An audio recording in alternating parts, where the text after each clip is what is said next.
தேமுதிக தலைவர் விஜயகாந்தின் முதலாம் ஆண்டு நினைவு தினத்தை ஒட்டி தேமுதிக தொண்டர்கள் இன்று அமைதி பேரணியை மேற்கொண்டிருக்கிறார்கள். சென்னை கோயம்பேட்டில் தற்போது இந்த பேரணி நடைபெற்று வரக்கூடிய நிலையில் இது தொடர்பான விவரங்களை தருவதற்காக செய்தியாளர் ஹரிஹரன் இணைகிறார். ஹரிஹரன், தற்போது இந்த பேரணி எங்கே இருக்கிறது?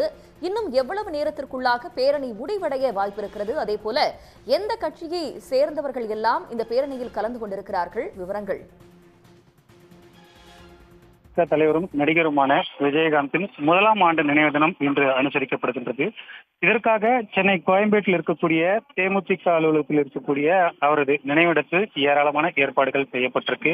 அதன் ஒரு பகுதியாக சரியாக இன்று காலை 8 மணிக்கு அனைத்து கட்சியினர் அடங்கிய அமைதி ஊர்வலம் நடைபெறும் என தேமுதிக சார்பில் அறிவிக்கப்பட்டிருந்தது.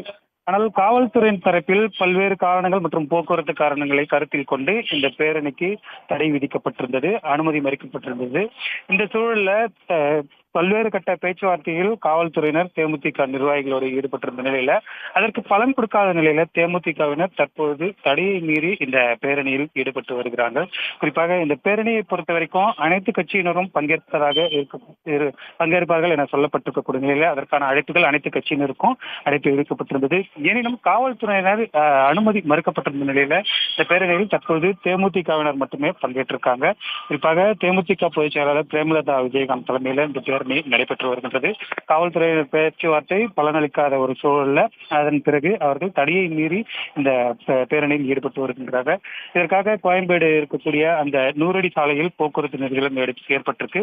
தேமுதிக சார்பில் தேமுதிக துணை செயலாளர் சுதீஷ் மற்றும் தேமுதிக முக்கிய நிர்வாகிகள், தேமுதிக தலைவர் விஜயகாந்தின் மகன் விஜய பிரபாகரன் உள்ளிட்டோர் மற்றும் 1000க்கும் மேற்பட்ட தொண்டர்கள் தமிழ்நாடு முழுவதிலுமிருந்து இந்த பகுதிக்கு வந்திருக்காங்க.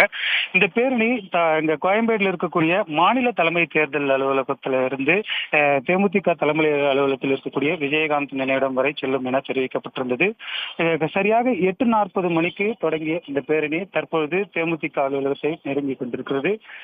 பேரணி மிக மெதுவாக சென்று கொண்டிருக்கக்கூடிய ஒரு காரணத்தினால இன்னும் ஒரு 10 முதல் 20 நிமிடங்கள் வரை இந்த பேரணி தொடரலாம் என வருகின்றது.